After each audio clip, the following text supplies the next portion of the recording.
Allison Danis is joining me on the show this week. Allison is a good friend of mine and is a death doula and funeral director in the local area. So about a month ago, my mom passed away from cancer, and this is the first opportunity that I've had to really talk with somebody in depth about the process of what happened outside of my immediate family, and really kind of process and understand and talk about some of the experiences that we had. And so since Frankie is a death doula, you'll hear me refer to her as Frankie quite a bit. Since Frankie's a death doula, this is her wheelhouse. And so I wanted to have her back on the show to help share this space with me as I kind of unpack my feelings around death. And she also talks about the experience that she's had as a funeral director and as a death doula. Death is one of those things that we kind of shy away from, and it's hard for a lot of people to talk about. And I believe that's very cultural. In our Western cultures, we kind of shy away from death, whereas in other cultures, they embrace it. So I guess one of the goals of this show today is to continue to normalize conversations that might be a little cringeworthy, per se, and find ways to openly talk about the things that we experience in life, the death, the divorce, the separations, the misgivings, everything in life. You know, they all have a place, and when we can find the place, then we see the lesson. And when we learn lessons, we don't feel like time is wasted. So I hope I don't waste your time today. Hope you love this conversation. We'll see you on the other side. But first, a message from our sponsor. Our healing journey can be difficult and might feel lonely at times. That's why I love sound baths. When we can get together in a community, we intrinsically support and feel supported by others. And that combined energy can help us go deeper into our own healing journeys. And all you have to do is just lay there for 1 hour and listen to beautiful healing sounds. I'm a sound healing practitioner, and I hold sound baths on a regular basis in the greater Seattle area. You can find my next sound baths on my website at adamrealhealing.com. That's Adam, A-D-A-M, Real, R-I-E-H-L, Healing, H-E-A-L-I-N-G.com.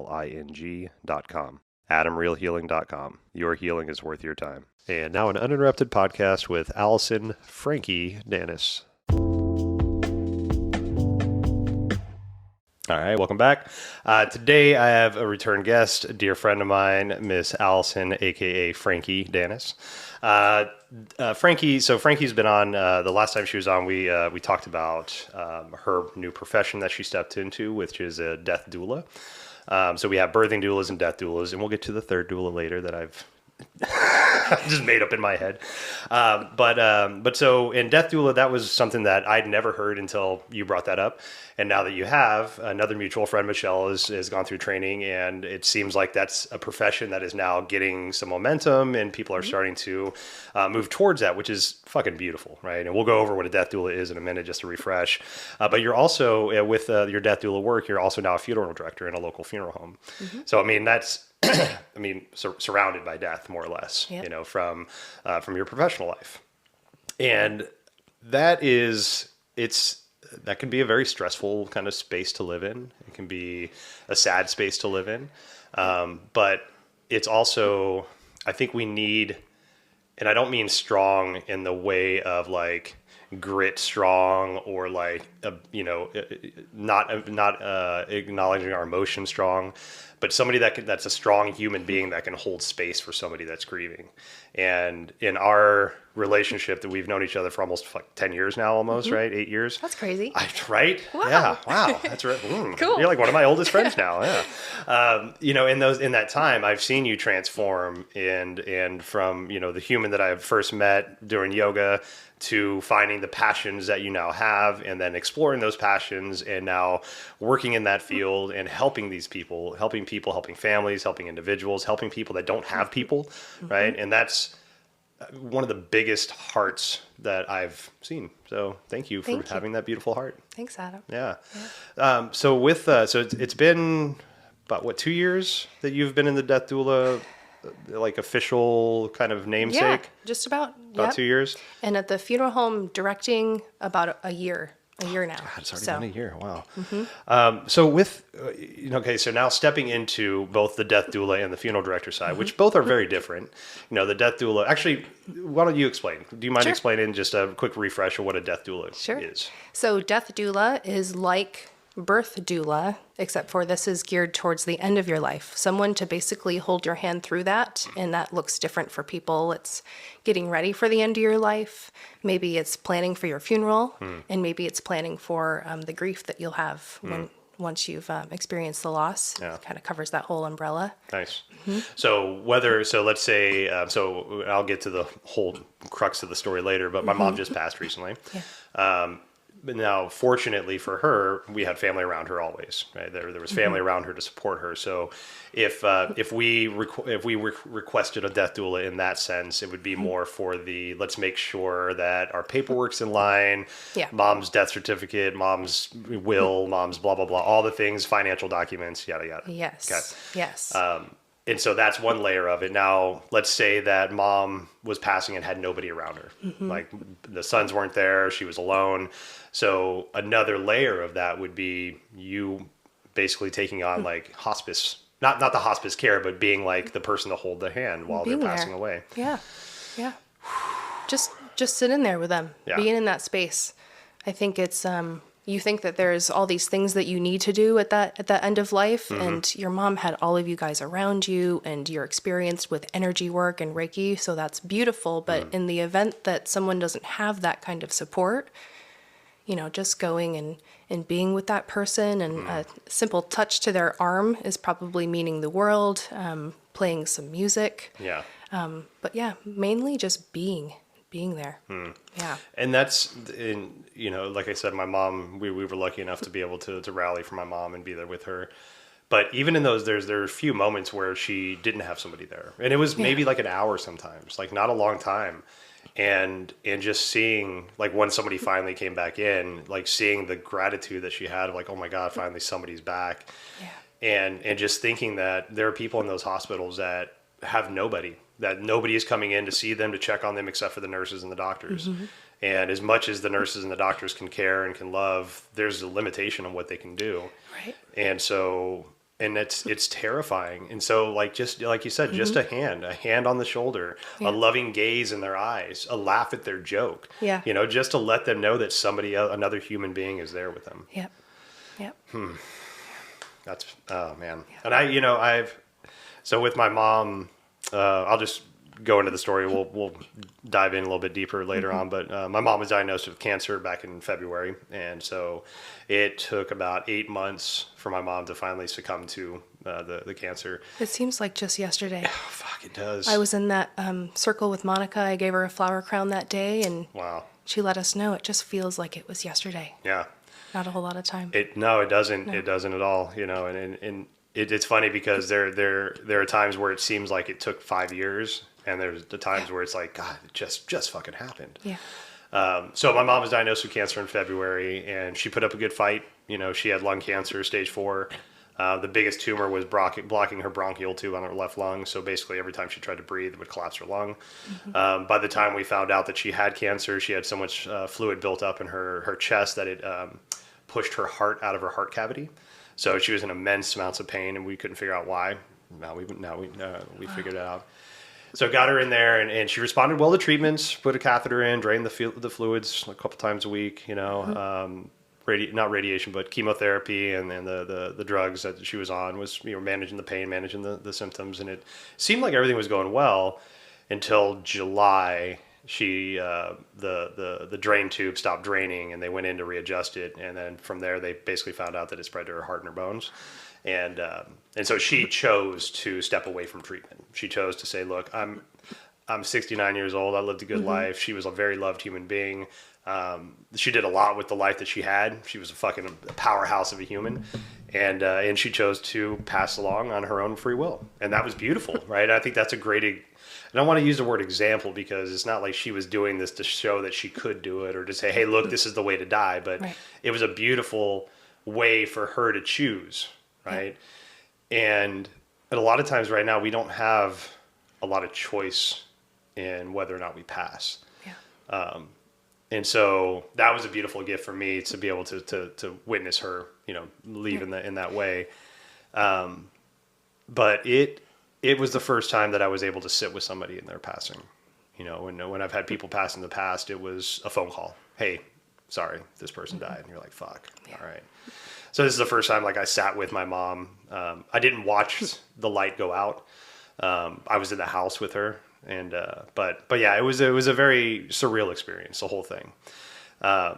So seeing that with her and being able to be there with her when she would wake up, and and I laugh because there are funny moments that happen when people pass, and I think we got to find a little bit of that humor in there to help us understand. Yeah. But there were times where my mom would she would wake up and from a nap or from sleep or whatever, and she'd wake up and she'd sit up and she'd be like, "Fuck. This again?" And I'm like, fuck, I know, Mom. I'm sorry. Yeah, you're back with us. I don't know why.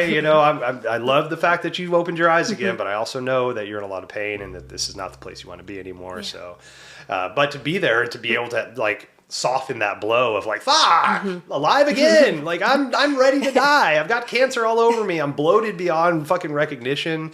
I don't want to be here. I'm not in my right constitution. I'm so hopped up on pain meds. I don't even fucking know my name. But there she was, Man. So. And she was in the home, right? We did in-home hospice. We did. Yes. Okay.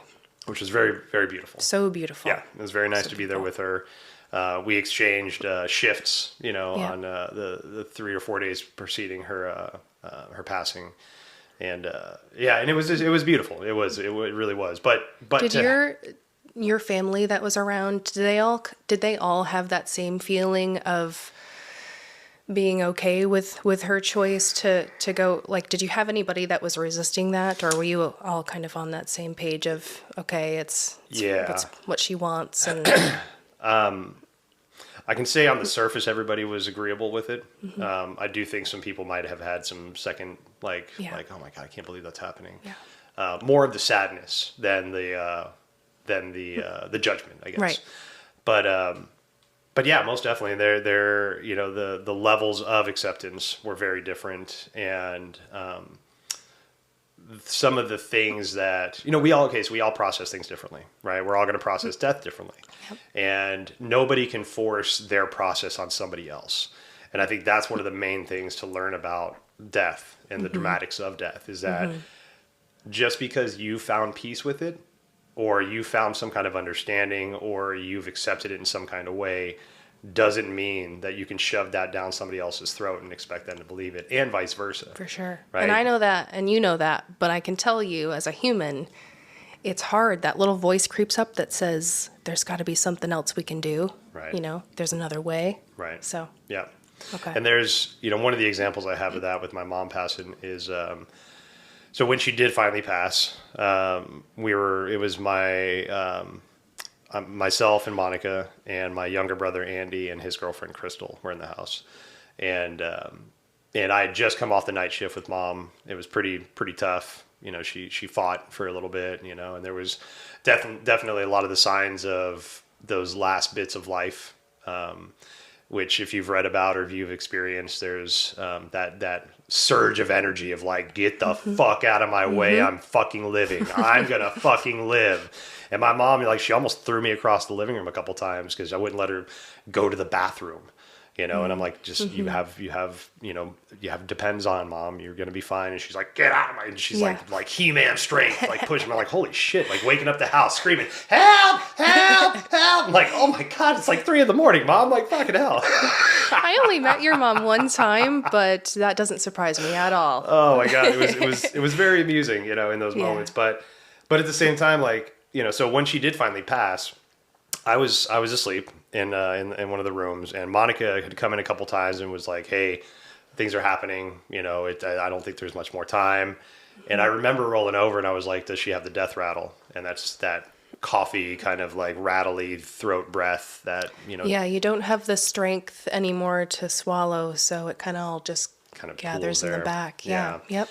And so she had the death rattle, and I was like, all right, okay. And so Monica left the room, and as important as I knew that it was, there was something that told me, just get up and do your normal stuff today, Adam. So I rolled out of bed, went to the bathroom, brushed my teeth, and I knew that my mom was passing. I knew that she was taking her last breath, but at the same time, I didn't feel a sense of urgency to need to be there and watch the light go out or hold her hand as she passed. Like, I knew it was happening. Yeah.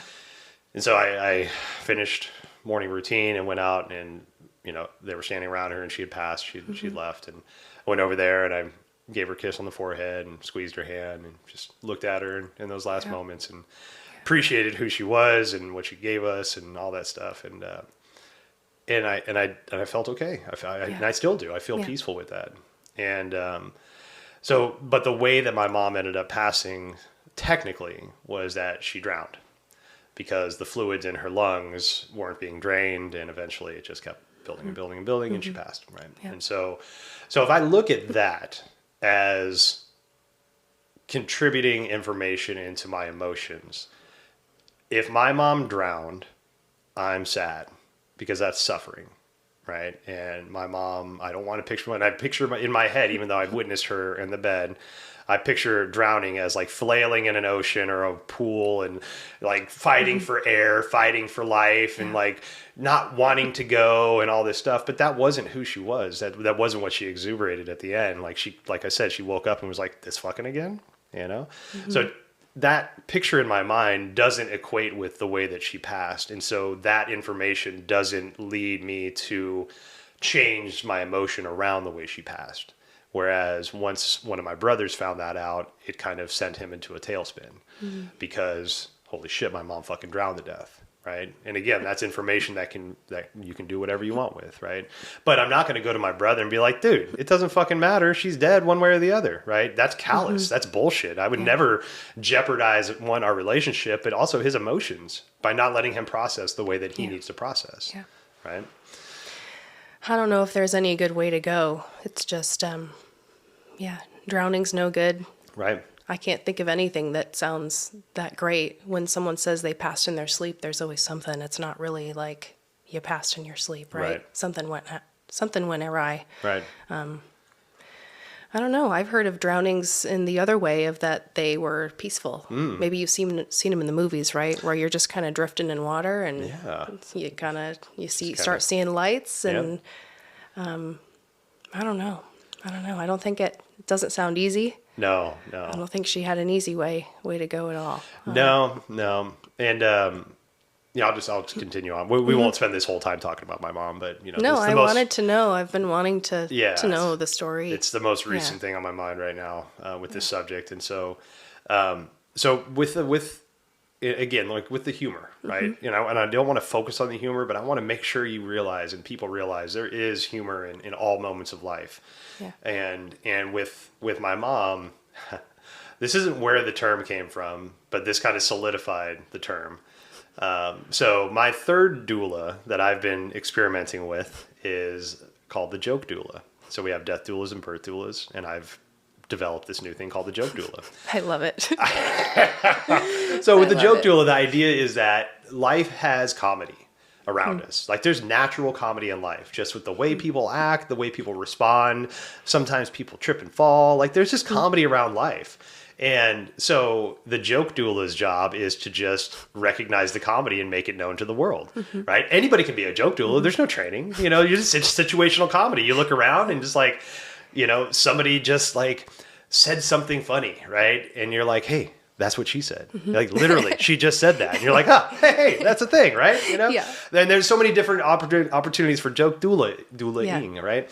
And so with my mom and her passing, there were a lot of funny moments, a lot of beautiful moments. And so my mom was Catholic, and she reverted. She wasn't really practicing during her adult life, but she kind of reverted back to it in those last moments.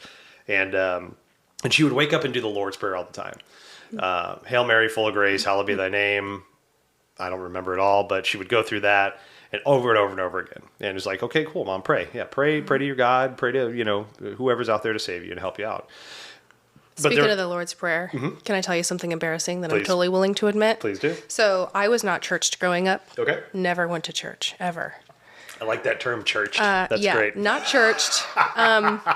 So for the first few Catholic funerals that I had to put on, I basically had to memorize the Lord's Prayer. And when I told my boss that I didn't know it, He laughed out loud. I had to basically go home like homework and memorize the Lord's Prayer. So thank God I can recite it now. But there's a lot of that I had to just go home and learn because I had never learned it before. So anyways, there's funny. a little embarrassing tidbit about my job and that. Is the funeral home that you work for, is it a specific denomination? No. Okay. Nope. So it's not denominational, but okay. Nope. So it's funny because my mom, like when we had a Catholic service, Yeah. and it was, I haven't been to a Catholic church in forever, and I forget, like, beautiful, right? It's beautiful. It's great. It's ordained. There's like all this ritual and all this stuff, but I forgot how much of like, and I don't mean to offend any Catholics out there, but I forgot how much Catholicism is like the hokey pokey of religions. Like you get up, you sit down, you kneel, you shake your hands with the neighbor, and you get the wafer of Christ, and you drink some wine, and then you do the thing. And it's like arm out, left, right, over, down, up, down. I'm like, Jesus Christ. No, we should turn ourselves around. So there's all this like madness going on, and my daughter's the first time they've stepped foot into a Catholic church, so they're looking at me like, what the fuck is this crazy stuff? And I'm like, yeah, I know, right? And but the deacon that was running the service was probably one of the oldest acting deacons I've ever seen, and bless his heart, his heart. But he, it's almost like he was just like, give me some bullet points, and I'm just gonna riff from here. Yeah. So he. So my mom was survived by Aaron, and then he paused and he looked at the paper and mumbled, and he said Matthew, and then Andy, and I'm like, huh. So my middle name's Matthew. I don't know how he couldn't get Adam, but he could figure out Matthew. Okay, well that's the thing, right? And then he talks about my mom and how my mom was part of the YMCA. She started the child development program. But he said that she started the camping program and that my mom loved to camp and that she took the kids out camping all the time. My mom fucking hated camping with a passion. Never went camping once in her life. By the way, I'm the same way. Don't like camping. Not a camper. Not a camper. I'll go in your RV. I will not be going in the tent. Give me some amenities and I'll be all right. All right. But yeah, so he says this thing about camping, and we're just like, by then it's like, oh God, this is just a comedy of errors. This is just fun. Yeah. But my mom, she was reciting the Lord's Prayer, and Hail Mary, full of grace, hallowed be thy name. The meeting today has been canceled. Amen.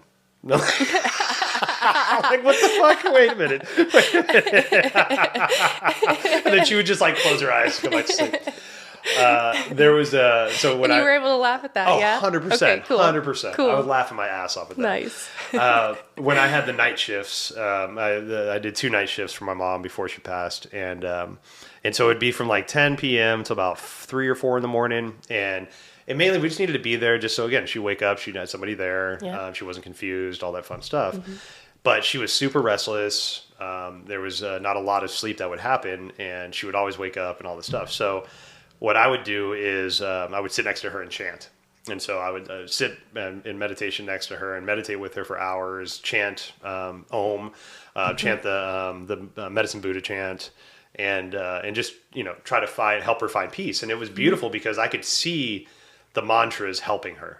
I could witness that, right? Yeah. And that was one of the first times that I've seen somebody in a very agitated state become calmed by the energy work that I do. Usually people come to me and they might have some internal like angst going on, but it's not like physical movements and like can't get settled. But I could physically see this like helping my mom. Wow.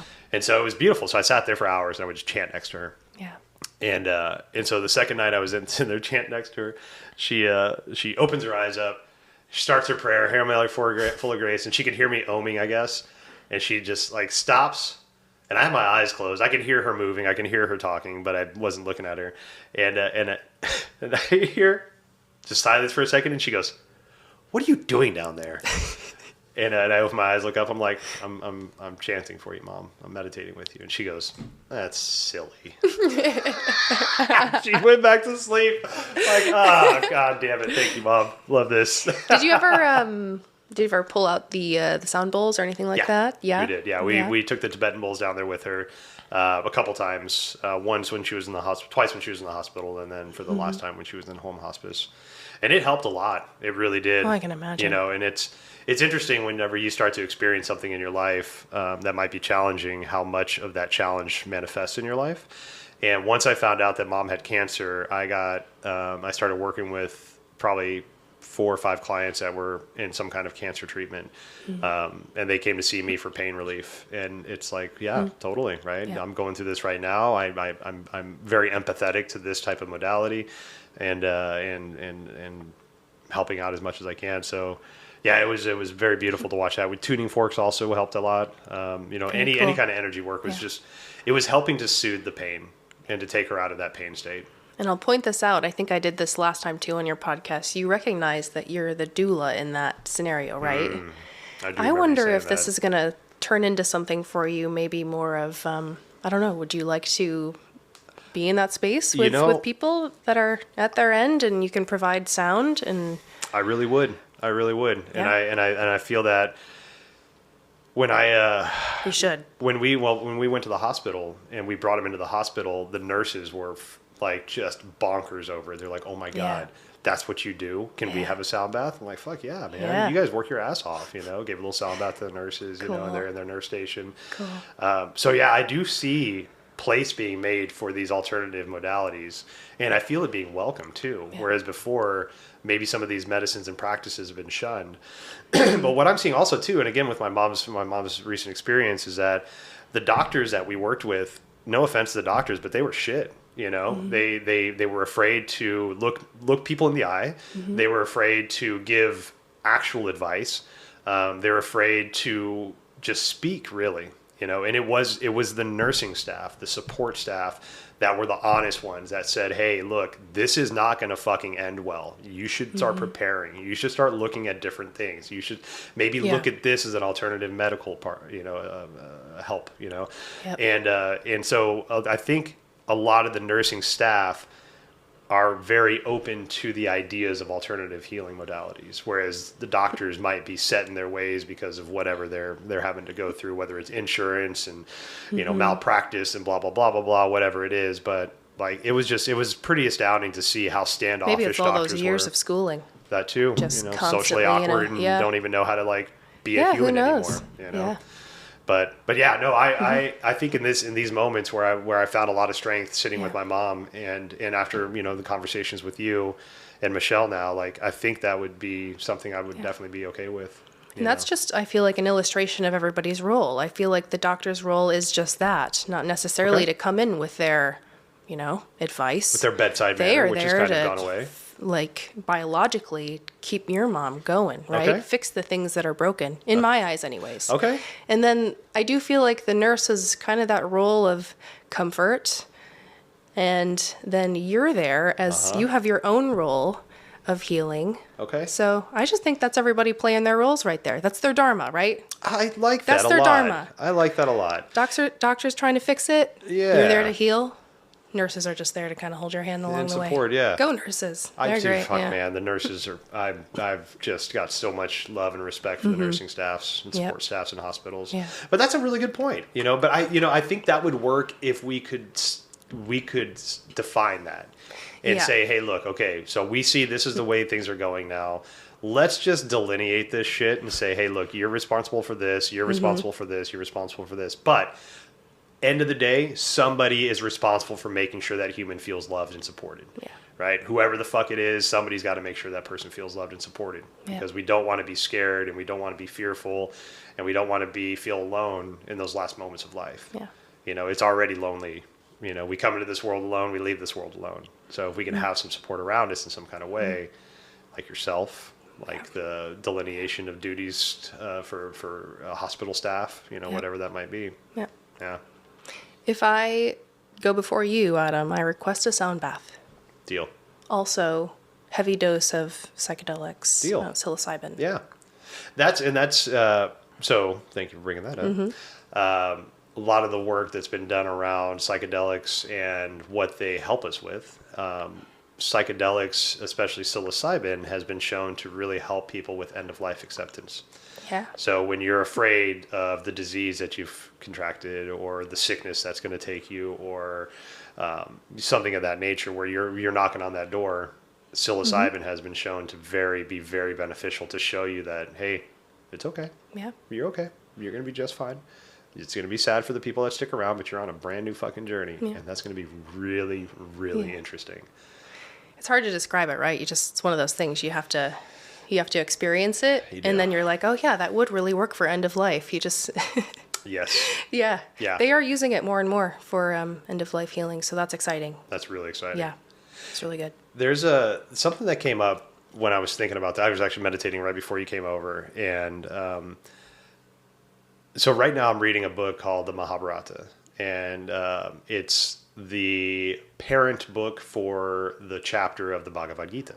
Right? It's a Bhagavad Gita, very popular Hindu text. And so the Mahabharata is the epic of which that chapter comes from. And it talks a lot about, it's basically a story between the Pandavas, which are these holy, righteous kings and brothers. There's 5 of them. And then there's the Kauravas, which are the cousins of the Pandavas, and they're a little more nefarious, a little more shady, yada, yada. And there's a bunch of them.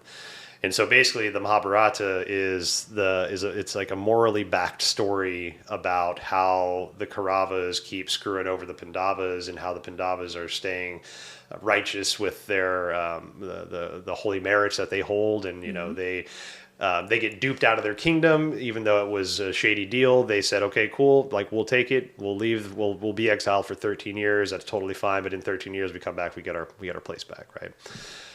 Didn't happen. The Pandavas and Kauravas go to war, which is where the Bhagavad Gita comes into. And the Bhagavad Gita is basically Arjuna, which is one of the 5 brothers, the Pandavas, and Krishna, who in this story, Krishna is a charioteer. He is believed to have some powers, but he is hiding those powers. He's not known as the venerable one, right? And so the Bhagavad Gita is a story about how Arjuna is riding out in between the 2 warring sides before the war starts, and basically is lamenting about having to kill his family. He's like, what the fuck, man? I don't want to do this. This is bullshit. They can have it. I don't want it. I'd rather have my cousins, right? My uncles, all this shit. And basically Krishna says, hey, look, and I'm paraphrasing, please don't just take this as gospel. This is very, very paraphrased. Krishna basically is like, hey, look, dude, some people just deserve to die, right? And it's not the fact that you're killing them, you're freeing them of their negative dharma that they've accrued in this lifetime. Okay, so the reason I bring this up is throughout this entire book, throughout the Mahabharata, and you can read the Ramayana, you can read not even just spiritual texts, but like things from medieval times, things from basically before the Industrial Revolution happened. We had things where there was a way to die with honor, right? So let's say that I'm living in, okay, so just an example from this book, right, from the Mahabharata. You have Yudhishthira, which is the king, like the head of the 5 brothers, the 5 Pandavas. He shames, like he does something to shame his name. So he says, you know what, I don't deserve to live. I'm going to go into this battle and die in this battle. Okay, so in a way, in the past, we've had ways for people to end their lives in a quote unquote dignified way with honor, right? With if you die in battle, you die with honor. Vikings had that. If you die in battle, you go to Valhalla. Yep. If you don't die in battle, you're not going to go to Valhalla. So they were always battling and they were hoping to die in that battle. Yeah. So in today's day and age, I mean, we're just now getting back to the point to where there's that death with dignity, right? Dr. Kevorkian got in trouble in the 90s for that. He was administering people's basically death with dignity without consent from the federal government, but he was helping people that were in mass amounts of pain die, right? And so in the past, again, like we've had these honorable ways for people to say, you know what, I'm ready to die. I fucked up. I'm not honorable. I'm not whatever it is. I'm ready for whatever it is. I'm going to go into this battle and I'm going to fight until I die. Like, we don't have that anymore. But now we look down on people that want to remove themselves from their life, right? Yeah. From whether it's dishonor or just tiredness of living or whatever it is, we've taken that option of that honorable death away. Yeah. And I think that kind of confuses a lot of people because, a lot of these books and a lot of these practices have been around for thousands of years and have been like kind of passed down the DNA of these ideas, right? And we've inherited that, right? Just like we're afraid of snakes and we're afraid of spiders. That's inherited DNA, shit from back in the day.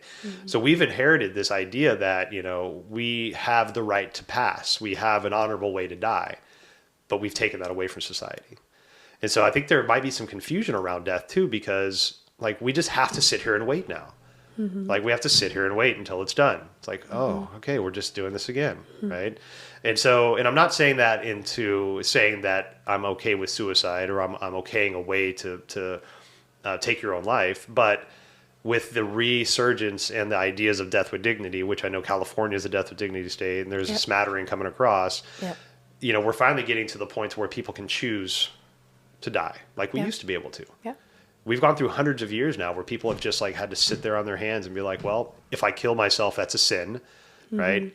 But in a way, in the Mahabharata, which is a very religious book, it's honorable and it's sinful not to die in a fight, right?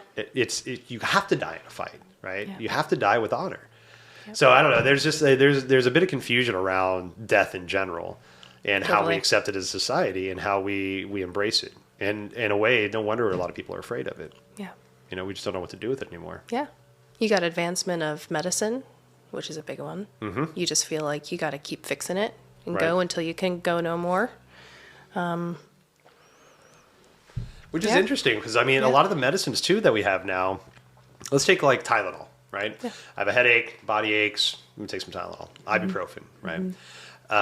I've read a study not too long ago that, you know, because Tylenol and ibuprofen have been around for close to 100 years now, a little less than 100 years. And acetaminophen, which is the key ingredient in Tylenol, bear aspirins, right?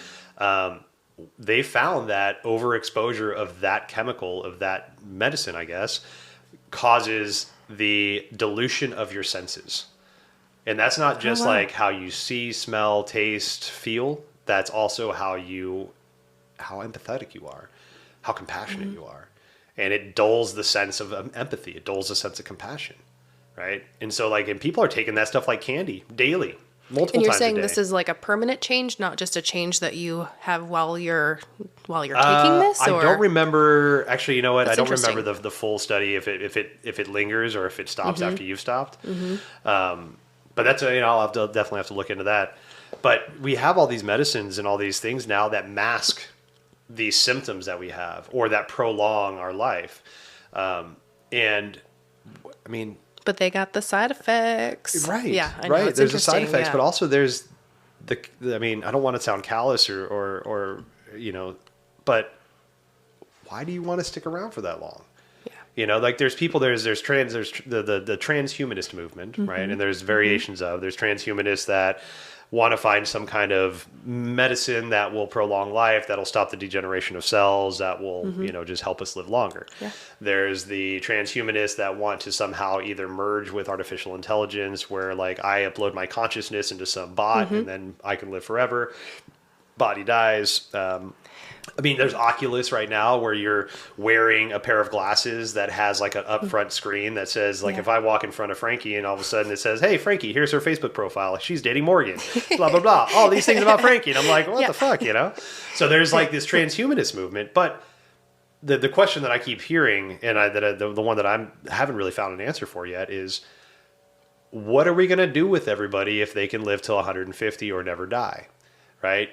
Do we extend retirement age to the age of 120? What are we going to do with people for these extra 40, 50, 60, 70 years?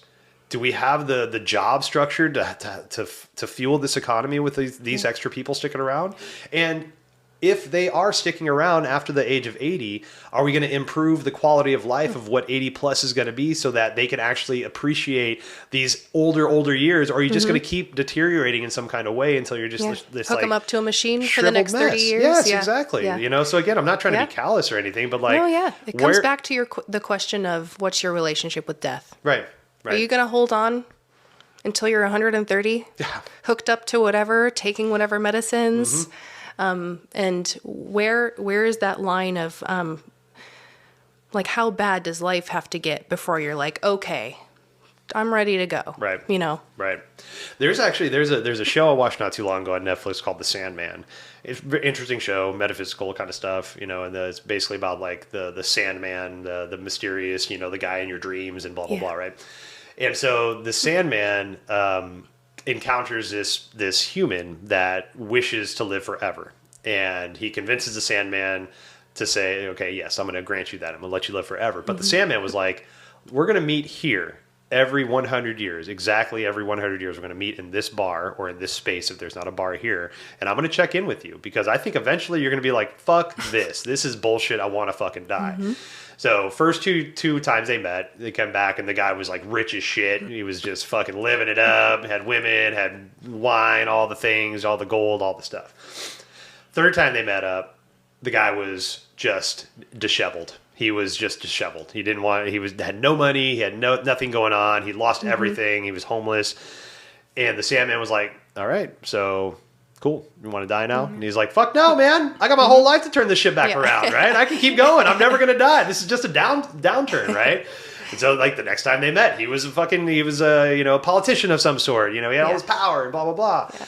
And so it was just really interesting to see it from that aspect, because for myself, like, there's no fucking way I want to live forever in this life. That whatever happens outside of this life, I don't know. I can't speak to that because I don't fucking know. But in this life that I'm living now, I don't want to live forever.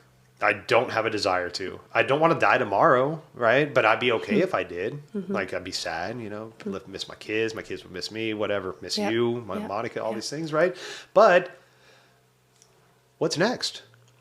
You know, I do believe there is a next, right? So why would I want to just hold on tight to this fucking lesson-filled life, right? Filled with all these fucking lessons, these arduous lessons that we have to learn and then learn over because we forget. I got the goddamn word remember tattooed on my fucking fingers so I'd stop forgetting the fucking messages, but I still do, right? So why do we want to stay in this idealistic kind of idea of a world when in all honesty, like, most of us are fucking miserable a lot of, you know? And it's fascinating. I find sometimes you're having a good day and feels like stars are aligned and life's like things are falling in place. And I feel like those are the times where it's easy to get so attached. You want to hang on so tightly, just like when you're meditating and you've gone numb and you feel blissful. Totally. This is great. I want to stay here forever. And then it's interesting how things can take a turn real quickly. You're in this really dark spot and those thoughts start to creep up of like, you know what? If I were to go right now, I don't know if I'd fight very hard. Right. So it's just kind of interesting how we go on this whole roller coaster of feeling helpless and wanting to die and then holding on and not wanting to go. So it's just that balance. And that is interesting. And a question I like to think about a lot too, and they did this in our death doula training is so let's say you lose your limbs. Do you still want to stick around? Okay. You lose your eyesight. You know, I start to, sometimes I'll contemplate how far would I have to go before I'm like, I don't want to experience this life anymore. Right. Yeah. Interesting. And it changes, by the way. It always changes. Sometimes I'm like, you know, if I can't taste, I'm out of here. Right. I fucking love food. Right, exactly. If that's gone, I'm done. I can't taste my pizza, then get fucked. I'm out. But what's empowering, though, is the choice. Like you said, the dying with dignity is that if you are so miserable that you know, if you're not getting anything out of this life anymore, you should be able to make that choice. Right. Yeah, and I think, you know, we're hopefully we can get to a place to where that is accepted more nationwide and worldwide. You know, I think, and there's you know, for those that might not have looked into the death with dignity kind of ideas, it's not like you can just go and be like, hey, ready to go. I'm going to die today. Like, let's do this. Give me the drugs. You know, there's a lot of processes. You have to meet with psychiatrists. You have to make sure that, like, what's, you know, what have you done so far? What are you passing from if you are passing? Like, there's a lot of and more than one doctor has to approve that. Right. Yep. And one of the interesting things with that, though, and this is the only person and I don't know him personally. I know him by proxy, but a mutual friend of ours, not you and I, but a mutual friend of mine and another buddy, his dad chose to do the death with dignity. And I think it was California, but I know they live up in the Washington area. So I don't know if it was Washington or somewhere else, but basically, so he was able to do it. Dad was able to you know, get the death with dignity okayed. But the thing that kind of threw me off about the process was that our buddy had to be the one to administer the drugs to his father. I don't know if people are ready for that step yet, to be the one to administer the medicine for the family member to pass. My understanding was, and I don't know. Yeah. I don't know. Obviously, I'm not a doctor, but my understanding was that if you want to use the dying with dignity, you have to administer yourself. That was my understanding. Yeah, and so I didn't know that. Oh, yeah, okay, that's the yeah. thing. Yeah, so Yeah. so this gentleman's son, our friend, had to Yeah. give his dad the medicine so he Oh, could to die. then do it himself. Yes, exactly. Oh, okay. Right now, I thought there was going to be like Okay. a doctor, a nurse, a hospice representative, a somebody there to be like, okay, hey, homie, like it's time Mm-hmm. for you to go. Like, here's your medicine, here's your injection, whatever it is. But no, yeah. So Okay. it all fell on the relative, I see. or the I see. person that's passing. And You're saying, so this is a step before that. Yeah. Before he actually administers the drug. Okay. yeah, Okay. and so like I didn't know that there wasn't going to be a medical professional involved in the administration of the medicine, and that I didn't know that either. yeah, like again, like I agree with people being able to make that choice for themselves, but for them to be like, hey, wife of 50 years, I need you to kill me. I need you to give me these medicines and take me out. That's a lot. Whew. Holy shit, man. Like, son, daughter, best friend, hey, random death doula because I can't find anybody else to do this, right? Come and give me these medicines and watch me die. That's, it's like we've gotten it half right. Yeah. We've gotten the option Yeah. now, but we're afraid of the process, Yeah. right? And so I don't know. I hope that there's some work done around that to help soften that whole experience for everybody, because I think that's like we need it. We need the options. Yeah. But And people most importantly, don't judge it, right? yeah, exactly. Yeah. I'm not going to judge anybody until, and boy, I'm really dreading the day that I have to even start to make that decision. But Right. don't judge anybody's decision. Exactly. Yeah. We never know where people are at. We don't know what people can handle.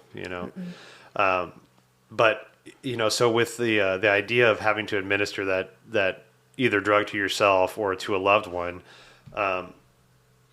right now, like people have so much of an issue even sitting with their animals as they pass. Like, let's say I have to put my Olive down, right, my dog.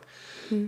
I've already dedicated to that animal, that being, that I'm going to be there with her. I'm going to look in her eyes as she passes away. Yeah. If we have to put her to sleep, I'm going to be there in that room with her. I'm going to Yeah. fucking hold that space with her. Yeah. And I'm not saying that like, good, look at me. Hey, go me. I'm fucking able to deal with that. No, not at all. No. Right. But I feel like I owe Olive that right. Like, she's one of my best friends in this world and has been for 13 years now. Yeah. So I will be with her when she passes. But there are people that aren't ready to hold that space and to be there and to witness their animal, their cat, their dog, their fucking fish, right, passing. And so in this world, we can't even sit with our beings that can't speak to us and watch them pass, but we're expected to administer a fatal drug to our loved ones to help them leave this world. Yeah. I don't know. There's, again, like, I just think there's just a separation, know. And it's okay. Yeah. It's okay to not want to see it. But I think it all boils down to this conversation right here. Have you had this conversation before? I think it starts when you're young. Yeah. Probably your pet that passes away is your first experience of major loss. Right. So I think it really matters how that looks. Yeah. Yeah. Was it part of your life growing up? Were you able to talk about it with Were you parents? sheltered from it? Right. Did you have somebody that was willing to tell you to look at it, Right. or to face it, to sit with it, to feel it? Did you have people pass early on in your life when you were younger? Yeah. Impactful people. Yep. Okay. My dad when I that's was when I was 6. That's right. So, yeah. Yeah. Yep. That's a hard one. Yeah. My mom was just telling me on the phone yesterday too that she's like, Allison, I always taught you to just feel it all. And she was like that, and maybe that's why I'm comfortable in this conversation now as an adult, is because from that day, my mom told us to feel it. We felt it. We still do. Yeah. We'll still just call and cry on the phone together and say, what we miss or what we wish, or we imagine what life would look like today. Yeah. But shout out to my mom, who always just she felt it all. There you Sometimes go. it was embarrassing, but she'd just, if she felt like she needed to cry, she'd cry, and yeah. Well, I respect that. Embrace the human spectrum of emotions. Yep. There's a psychiatrist that I follow. I think it's Nicole LaPera, but it might be spacing me off the top of my head. But she one of the things she says is that the most emotionally adjusted human beings in this world are toddlers. Because they'll let you know every time. They don't hide shit. Hey, I'm fucking happy. Look at me. Yes. I'm screaming. I'm running around with my shirt off. Now I'm crying. I'm sad. You just took my Oreo away from me. Get fucked, right? You always know how that 4-year-old feels. They're not hiding shit, right? Yeah. And I respect that, Like, I don't think we need to be as, like, brandishing with our emotions as maybe that is. But not hiding them. And be like, hey, you know what? I'm fucking pissed right now. Yeah. This just happened. Yeah. Right? And embrace that. Hey, I'm sad. I'm happy. You might be taught that you're supposed to kind of grow out of that, right? Grow out of your emotions, kind of. Yeah. But I think that's a dangerous thing right there of trying to block those out. Yeah. Yep. Definitely. If you kicked and screamed on the floor right now, Adam, I might judge you a little bit. But also, we're all just children, really. Right. Yep. Definitely. We get bigger, but we have, we're children. And especially if you haven't done self-work, the ego child is running your ship. And I'm sorry to be the one to tell you that. And even when you just start doing the work, the ego child is still running the ship. It's just now you're aware of it. And you're like, fuck, stop it, 4-year-olds. God damn it. Let the human drive the meat suit for now, So when I was growing up, like, so my growing up was a little different with death. I don't remember people passing away that were impactful in my life at a young age. But we had, where I grew up, there was more of like, there were people that had passed, but there was more like violent crimes around us. And so it wasn't necessarily that like, oh, so-and-so just died. It was like, oh shit, so-and-so got shot in the leg yesterday. It's like, fuck, all right, that's crazy. Where was this? Texas, down in Houston. Okay. So we didn't have a lot of, like, I personally didn't experience a lot of death growing up, but I remember one of the first impactful people that passed away. And the reason why I want to go through this is like, I want y'all to know out there that, like, yes, I'm handling my mom's death in a very healthy way, in my opinion, but it hasn't always been that way. A lot of the peaceful practices that I've developed over the past 10, 12 years has helped me get to the point to where I can accept my mom's death and be able to talk about it without crying. But the first 2 impactful people that passed away in my life that were just had one was basically like a brother / dad, and the other was my dad. So a friend of mine named Les, who was a bouncer at one of the nightclubs I worked at, it was a behemoth of a man. Just like 6'10", this gigantic man, 380 pounds, like big bear paws, right? And go up and when we get to work and go give him dabs, and I'd have to put out 2 hands to get his one big bear paw in there, right? Just a beautiful human. I loved him to death. He was such a sweet man. He was. I knew him for about 4 years before he passed, and he had sleep apnea and just died in his sleep. And I remember how much that hurt me, and because he was like, not only was he the kind of the face of the restaurant that we worked at, like he had just been there for so long, people knew him. He's this gigantic man. Of course, you fucking know Les. Everybody knew Les. But he just had this beautiful softness about him. And he was so big, nobody fucked with him. And he just used that to his advantage. But he was like the softest, sweetest man. And I remember when he passed, I was standing in my backyard and I got the phone call. And How old were you? Do you remember? 24, 25. Okay. 25. Yeah. Just had Peyton. And I was on a portable phone, which kind of, so 2005, before cell phones were prevalent. I was on my cordless phone outside within range of my my home base, and I remember getting the call and throwing the phone against the fence. It was like fuck, and my way of dealing with that then was I went and started drinking, and a number of years later, my dad passed away. And very similarly, but with my dad, it didn't catch me off guard. There's a lot of guilt around myself and my dad passing because I knew he was sick. He had been in the hospital for probably 8 weeks leading up to his death. And I was in Washington. He was in Texas. I just kept feeling like I had time. And then he died. And I didn't get to see him before he passed. And that fucking ate me up. And so again, just dove into the bottle, started drinking a lot, and that's I think a big catalyst for me to remove myself from the relationship that I was in with my daughter's mother, and just didn't deal with that in a healthy way either. And the fact of not being there for my dad really ate at me for a long time. Like, it really guilted me for a long time. Yeah. But I also think that, my dad's passing and my inability to deal with that subconsciously drove me to find more peaceful practices in a way. Oh, yeah. And find yoga and sure. find meditation and For find healing plant medicines and just like basically what I'm dealing with and what I utilize now in my practices. And I tell people this a lot, like these peaceful practices help. Like I can look at from my dad's passing to my mom's passing. I was very much closer to my mom than my dad. I had just a beautiful relationship with both my parents, but much more with my mom than my dad. She was around longer than my dad, so I had that opportunity. Yep. So when my mom passed and when it was leading up to it, I was very aware of like, okay, this could crush me. This could really crush me. And it hasn't. And I've been really appreciative of that. And I qualify a lot of that to the peaceful practices that I have. But I say that to say this, build your peaceful practices now when you don't fucking need them. Yes. We're always going to need them. Something's going to go sideways in your life, right? Somebody's going to die. Something's going to go wrong in your life. Everybody's going to die. Everybody's going to die, right? Exactly. Just like everybody poops. Around you. Yeah. Everybody dies. It's right? true. Exactly. It's true.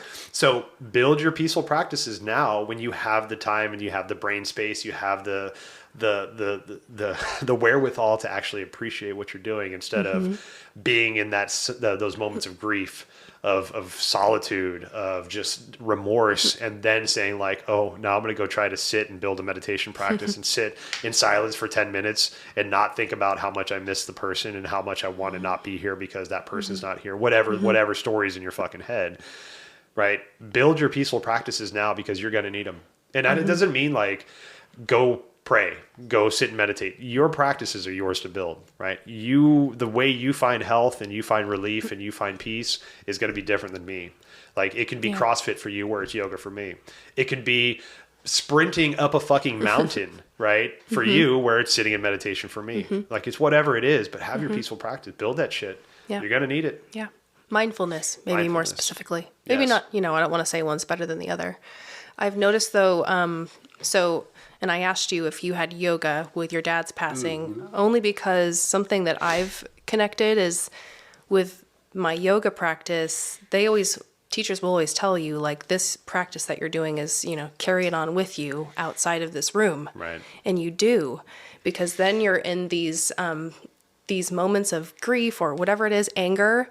And if you can relate that to how you're on your mat and you're in plank pose and you hate it and you want out of it.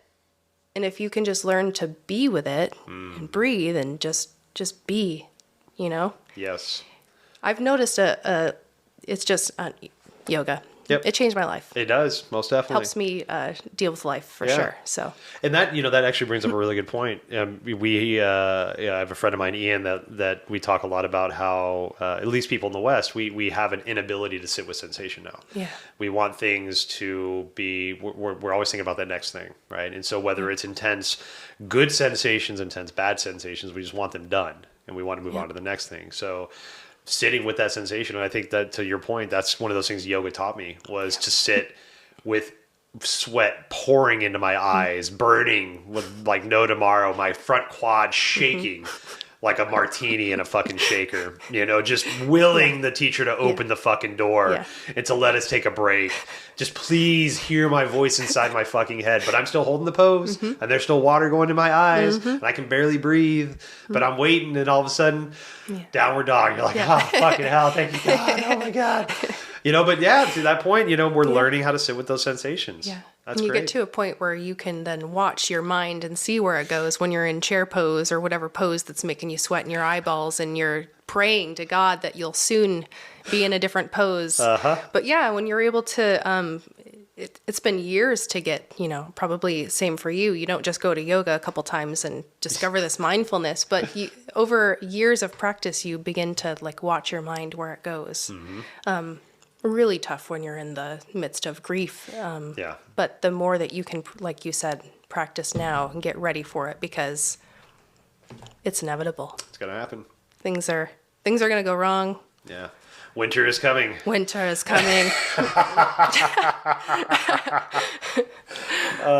Well, so, okay. I've loved this talk. The last thing I really want to talk about is, so I love tattoos. I'm a very tattooed person. I think when people ask me now how many tattoos I have, I just say one, right? It's just a tattoo, right? Yep.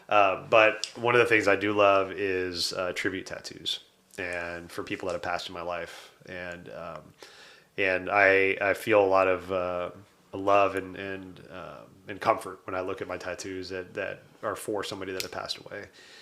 And so I mentioned Les earlier, Les, behemoth of a man, just gigantic man. And one of the things he used to do when I would walk into work is he'd always call me Big Reel. He'd say, "What's up, Big Reel?" And he'd hold up this gigantic first finger. And again, it's like a bear paw, this gigantic finger. And he'd be like, "You're number one, boy, number one." And I'm like, "I fucking love you, Les." So I got his hand with the number one tattooed on my chest. And underneath it says "Remain in position." Instead of "Rest in peace," remain in position, because he was always in position. Like he was a head bouncer. Like that man saved my ass. Like he literally saved my ass multiple times. And it wasn't that I was starting a fight, but we would have to break up fights and blah blah blah, weapons here and there, and less. That man literally saved my life a couple times. There was a gentleman named Chaz that I worked with in a restaurant after that, and I remember there was a shift. It was Valentine's Day, and the restaurant I worked at, we were busy as shit, and we sold all these packages, and so we were packed like the whole 8 hours of just nonstop turning cinemas, delivering food. I mean, we put out probably $50,000 worth of sales that day, which is huge for that restaurant. And I remember Chaz running around, running his little ass off, and I remember after the rushes all ended, we were all like, "Yes, we fucking did it." And I looked at Chaz, and he had this bright red face, and he didn't. I should have. I didn't ask if he was okay, but my gut was like, "There's something wrong with that dude. I should ask if he's okay." He OD'd that night. So that was really sad. It impacted the restaurant very strongly. And I got his initials tattooed on another tattoo that I have. It was kind of like a supporting. I was already getting a tattoo, and I'm like, I love this man. I wasn't really that close to him, but he was very impactful. He's one of the first teams that I built as a manager. So it was just close in that way. So I got his CC tattooed on me, and then I've got two tattoos for my dad. One is across my stomach, and it's his name and birth and death year. And then I have his signature tattooed on my inner forearm, my right forearm. So cool. Yeah. So cool. I love it. Yeah. And I've already started to think about for my mom. One of the last things my mom talked about, and I think her passing and the struggles that she had in those last few days, it wasn't for her. I think it was for us. The brothers, the family members that were there, there was a lesson in that for us. And that's my view. I'm not trying to push that on anybody else. Be like, look at the message in there. No, that's just what I see. That's what my opinion is. Because the way that my mom passed and she hung on, I think it gave us an opportunity to look at that and to look at how we view death. Because sometimes we might be like, no, we want that person to stick around forever. But then you see what forever might look like, and you're like, what the fuck? No. Why are you still here? Just stop, right? Organs stop working. Brain stop. Just shut up. Shut off, right? Let her die. Like, she's not happy. She's in pain. My mom was swollen 4 times the size of her natural body because of all the excrement that the tumors put off, and we weren't draining anymore. So she was like, I mean, it was crazy. Like, just did not look like my mom. She looked more like Grimace from the McDonald's, but not purple, right? But one of the things my mom kept talking about, the day before she passed, she was kind of like in this daze, and she had one of those moments of like, I don't want to fucking be here. And I'm like, I know, Mom, I'm sorry. And she's like, but there's this door. I'm like, okay, what's up with the door? And she's like, it won't open. And I'm like, well, maybe there's something more to learn before you get to that door. And she goes, the door's dirty. I can't clean it. I want to clean the door, but I can't. It's a dirty door. And she kind of chuckled. And I'm like, because it's not your door to clean. it's our door to clean, right? You've done your work. You're already, with the exception of a brief moment of Faye Real popping back in every once in a while to tell a joke or say something Faye-ish, that wasn't my mom. And so that door to clean, I think, was for us to clean. It was for us to get right in our heads, in our minds, and our hearts, and our souls to let mom go, and to let that door be cleaned. And so what I want to do is I want to get that door, a dirty door with the number 9. There was a very significant, a lot of significance with the number 9 in her passing. She passed on 9/27 at 9:09 a.m. So 9, 2 plus 7 is 9, 9:09, right? So lots of 9s in that. Wow. And, roll your eyes if you will, but the angel number is 999, right? Yeah. So what I want to do is get a dirty door tattooed on my right hand, and I've still got to figure out what kind of dirt, what kind of filth I want to put on the door with the number 9. And then on my left hand, I want to get it's called the Axis Mundi. And the Axis Mundi is it's like a gateway between the realms, right? So you got this. It's sometimes picturized as a tree that the roots grow into the underworld and the leaves grow into the upper world, and the trunk is the current world, right? Sometimes it's a staircase of some sort, like almost Salvador Dali-esque, right? And so I want to get the representation of the Axis Mundi, that crossover point on my left hand. So when I put the door on my right hand, from my right hand on top of my left hand, technically that door will open the realm into the next place. Wow. And I think, so that's what I want to do with my mom's tattoo. Wow. And also I'm gonna get her signature tattooed on me, because I love that about my dad. Right. Yeah. That's beautiful. Yeah. That's so cool. I want to see it when it's done. Yes. Cool. 100%. Yeah. And I'll post a picture on social media or something. Man. Yeah. Well, I think I just want to, I'm just sitting with all of that. And I think it's such a gift that she allowed you guys to witness it. Yeah. I think that's the gift that we should all be giving in our final days. Yep. Don't hide me from the world. Let them see. Yep. Because you're right behind me. Right. We're right behind Faye. Yes, exactly. We're coming. We're right there. We don't know shit. It could be tomorrow. It could be 10 minutes from now. Yeah. Who fucking knows? For sure. And I think, like that's actually a beautiful thought, hold the space for somebody like you'd want them to hold it for you. Like, think about yourself in those moments. Like, nobody wants to be, I can't say nobody, but a lot of us aren't set up to be the person to hold that space. But would you want somebody to do that for you? Do you want to die on your own by yourself in a cold hospital, like with nobody around you? And not just that I want someone to be with me, right? Dying in the end is really just, it's you. You got to go on your own. There's no one really there to go with you. But if you can be a teacher to those who witness your passing, that's more of why, that's for me more important than my comfort at my dying. I want someone to learn from my dying. Right. I want to be a teacher to that person who's seeing it. Hopefully after I pass, it changes their life for the better, Yep. There's a book that I've recommended to you, but I don't think I've given it to you yet. Crooked Cucumber? Crooked Cucumber. I have it. You do? Oh, I did have give it. it to you. Okay, all right. Although I have to bust into it. I haven't busted into it. It's all right. It's all right. So I love that book. It's an autobiography of a guy named Shunju Suzuki, who's my favorite book that he wrote. And it's not really a book that he wrote. It's a transcription of his Dharma talks. And it's called Zen Mind, Beginner's Mind. Favorite book. Fucking love that book.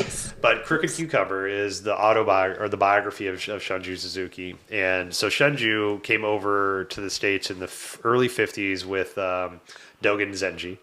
And Dogen Zenji went to Dogen went to New York, and Shunju went to California. And they didn't come together. They were just around the similar times. They made their way to America. And but they were two of the key people to bring Zen Buddhist meditation or Zen meditation to America. And so Shunju opened up his monastery on Haight-Ashbury, and it was a building in San Francisco for a while, and then they opened up a retreat center outside in the mountains, and they would kind of go between the two. So the book is great. It talks about how he did all that shit and how he came over and started meditation, all that fun stuff. But towards the end in the back of the book, he gets cancer. And it talks about how he made the choice of, hey, you know what? I'm not going to take medicines. I'm not going to take the Western stuff. I'm going to let this cancer take me. And I'm going to show my disciples that there's a way that you can do this with your head held high and not grip to that little bit of life that's left, right? It's like that handful of sand, right? If you hold it gently in the hand, you might lose like a grain or two, right? But it's going to sit there. But as soon as you start squeezing that sand, it sifts through the fingers and comes out the side of your thumb, and you're like, oh, I don't have any sand left, right? So he was basically teaching people, like teaching his followers, not followers, I shouldn't say that, but the people that meditated with him, that you can do this in a very honorable way. And it's beautiful. It's really beautiful the way he talks about it. You know what this reminds me of? And I think you've referenced this book, but Tuesdays with Morrie. Oh, Tuesdays with Morrie. God, it's a fucking good book. Everybody, if you have not read Tuesdays with Morrie, go buy it right now. If you want your heart filled and your strings tugged on, fucking Tuesdays with Morrie, man. So good.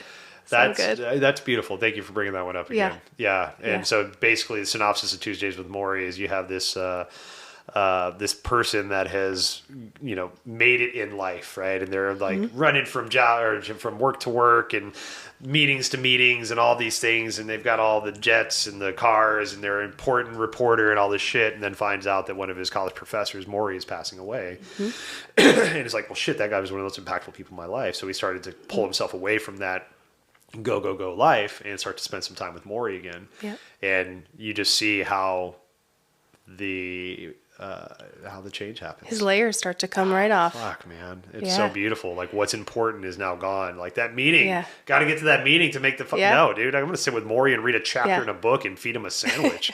That's fucking great. That's what I want to do with my fucking Tuesday. I cried the hardest in that book. I think it's his wife that's there with him, right? She starts to sing. Yeah. I start bawling like a baby. Yeah. Excellent book. God damn. So good.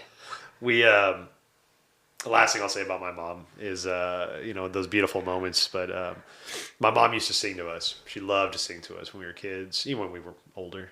And so it was about a day and a half before she passed, and we were all around her. And she was having like a restless like kind of night, and there was all of so my brothers and myself and all of our spouses, and I think two of my aunts were there. And we started singing my mom the songs that she sang to us when we were kids. And it was just so beautiful, just sit there and sing her these lullabies, and then we got guitars out and started singing her like Elvis songs because she loved Elvis, and just seeing that little like smirk, that just smile on her face of just like, all right, this sucks, but this is fucking cool. Yeah. Like, this wouldn't happen if this moment wouldn't have been here. Right? I meant to ask you, I guess this is what I was looking for, is I want to know if you can remember the moments of where it was hard, but you noticed beauty in it. And I think that's probably one of those right there. That's one of them. The first time I noticed that was when my mom was in the hospital still. So when she first went in the hospital around February, March time, we flew down and I was sitting with her and she was, before we figured out the pain medicine cocktail for her, she was loopy. Like, my mom didn't really drink. She never smoked pot. She never did any drugs. Maybe experimented back in the 60s, but nothing stuck. So those pain medicines did her good. Yeah, she was on Percocet. She had the fentanyl patches, and also there was another liquid morphine. So she was in it. And again, while we're still figuring out the cocktail, because we ended up getting a cocktail right where she could still be a human being and function in the world before things gripped her. But there was so she was in that morphine, fucking fentanyl induced haze, and they brought her in medicine, and I needed to give her medicine, and so the best way to do that is crush it up and put it in applesauce and feed her the applesauce. And so I'm like, all right, Mom, gotta feed you some applesauce. And she's just like, blah, blah, blah, blah, blah, blah, blah. Just like jabbering on about some shit, just not being my coherent mom. And I'm like, this is great. And so I got in bed next to her and I put my left arm around her and I held onto the back of her head just like a child. And I spoon fed her. I spoon fed her her applesauce and pills. And it was such a beautiful moment. Like I started tearing up when it was happening. But at the same time, I started laughing because I could just think back to how many times my mom saw me in some fucking drug-induced stupor and had to like just deal with me, right? And just deal with me in that moment. It like, but now like, here's my mom just like goo and gaga and like drool out of her face, and I'm like, this is great. Here's some applesauce, mom. And it was so beautiful. Like, Don't they say that's full circle right there? it really is. It really is. You know, and it made me just appreciate her so much more because like I felt the empathy and the love that you have to put your ego aside to feel. You have to put the ego aside to feel that depth of empathy, because the ego is where the stories are. And if I held on to those stories and I could think about how my mom punished me, used to hit me with the fly swatter, used to ground me when I was doing stupid, nefarious kid type shit that deserved to be fucking grounded for. Yeah. Right. But no, like I was able to put all that egoicness aside and just look into the what was left of my mom's gaze and just be present with her and give her medicine and just hold her like a child. It was Folks great. can't see, but I'm tearing up over here. Tearing up It's over beautiful. here. I'm trying not to. I'm not trying not to. I'm not saying that. No, but That's great. yeah. Not everybody gets that opportunity for when, not all deaths are quote beautiful. Right. I'm going to call it beautiful, although I know it's not really. It was. No, it really was. Yeah. No, I but appreciate that. no, yeah, that's it's really special Yeah. that you got to experience that. Definitely. Probably one of the biggest things I've learned from switching to doula to funeral director is that right there is when I went to my doula training, I had it in my mind of what every death should look like and that it should all be beautiful, because they all can be beautiful. Right. And then you enter into the real world and it's just not like that. Yeah. Some of it's super messy, Yes. real messy. Yep. So, And I think in all of those moments, every moment, we are presented with an opportunity to show up. yes, And there's no judgment in how you show up or don't show up. right. But you're presented with an opportunity, and that's constant. That's in the most dramatics of life and the most simplest of lives. Yeah. We're always presented with these opportunities. And if you're not happy with the way that you're showing up to these opportunities, unfortunately or fortunately, however you look at it, you're going to be gifted that opportunity again. Yeah. So just remember how this feels when you either show up the way that you felt positive about showing up, or showed up in the way that you're not positive, not proud of. Right. Because you'll have another opportunity, and it's going to be up to you to show up in the way that you feel that you'll hold that space. And again, there's no judgment. The judgment comes from our stories that we create. Shit, I wasn't there for my dad. Like, shit, I wasn't there for my dad. I didn't hold his hand. I didn't see him look in his eyes. I wasn't there to help him in his pain. I could just keep that up, keep that story, but it's not going to serve me. I can feel my dad just like wanting to slap me in the back of the head every time I have that thought come into my head, because he's like, dude, it doesn't fucking matter, man. I talk to my dad on a regular basis. I probably talk to my dad more now than I did when he was alive. Wow. Yeah. And it's very comforting and beautiful. Yeah. And, take whatever you want from that statement, but I find peace in that. And so there's ways to keep those folks around us. Like, we have an altar outside right now that has pictures of every single person that's passed in our life, from, grandparents to friends, parents and all in between. Was that your Samhain celebration? It was, yeah. Yeah, Mon and I put it up. That's so cool. Yeah. I was listening to your podcast. Ah, damn, she's great. Yeah. I do really want to try what she called, did she call it the dumb supper? Is that the one where you set a place at the table for your loved ones that have passed on? Yes. And you bring their dish? Yep. Their Might be favorite some- dish out. Yep. That was cool. I I'm love stealing that. Yeah.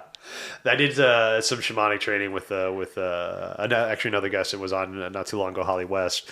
And she's trained through the Lakota tribe, and they're very big on offerings and Cool. So when we did our trainings, every meal that we had, we set an offering off to the side for for spirit or for whoever we were worshiping, asking for love from. Yeah.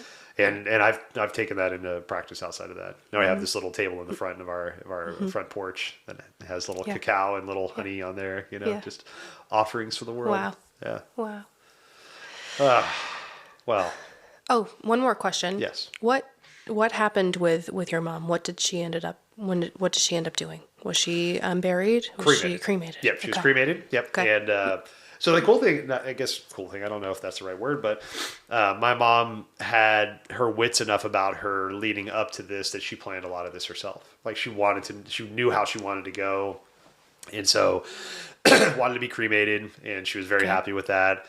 Okay. My dad was cremated, and it was kind of funny that once we had the service for my mom and got the ashes and the urn and everything, and we went into my mom and dad's bedroom and put them both in bed together. Dad's urn on one side, mom's urn on the other side. Put on some like sexy music. We're like, you guys just have some time here. Oh my god! It was kind of like absurd and ridiculous, but like also cute and funny. You know, because Joke my mom and, right? Yeah, exactly. Right. Joke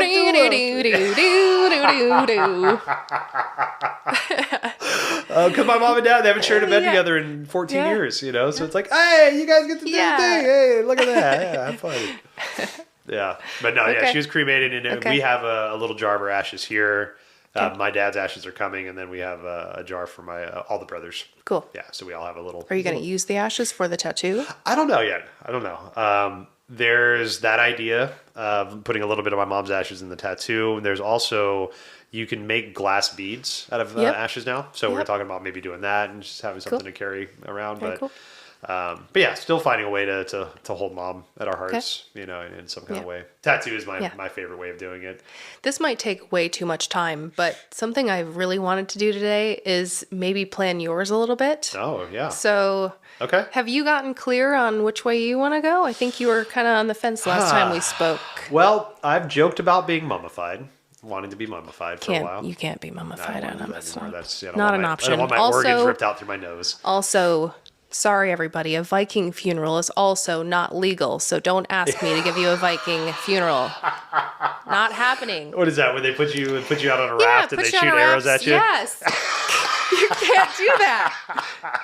Morgan always tells me when I go, just dump me in the river. I also can't do that legally, so please make your wishes legal. I really don't want to break the law. Well, I didn't realize until my mom passed that we couldn't travel with ashes.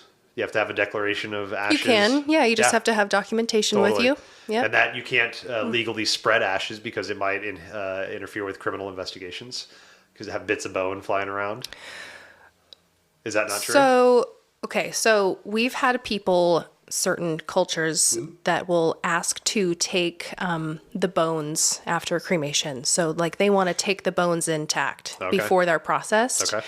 And that's where that law comes into place. Like you are only allowed to do that if your plan is to take them to a temple. Gotcha. You cannot go take a rib piece and like just take it with you and put it somewhere, because that is where it opens investigation. Okay, right. Somebody discovers a bone and they're like, oh my God. Rib. It's like, what the fuck is this? There's a femur over here. So I think that might be what you're talking about. But yeah, if you travel outside of the state with cremated remains, you have to have a certificate of cremation and a permit. Those are the two things you need. Okay. But you can travel with them. Yeah. Okay. Yeah. I think... I don't know. There's like human fertilizer ideas, right? You know, where you can be planted into like a compostable bag and planted under a tree and blah blah blah. Yeah. I think I'd like to do something like that. Like I definitely don't want to be. I'm not against being buried as long as I decompose in some kind of healthy way and natural way that can help let the worms do their job, right? Exactly, totally, right? Get in there, do your thing. I've done my Tibetan death meditations. Like I've seen my body go to ashes and be blown away in the fucking wind and then become. You don't want a steel casket with a concrete vault? Oh my God! Only if it's lined with plush silk, Frankie. Yes, I want to make sure I'm comfortable in my death. That's fucking bullshit. But again, if that's your way. That's your way. I'm not trying to talk shit about it, but. So something natural. Something natural. I don't mind being torched if cremation is the way to go, but I would like to find a way to recycle my body into some kind of like benefit for the world. Okay. At one point, I wanted to donate my body to science, and just like not because like, hey, look at me, I'm fucking awesome.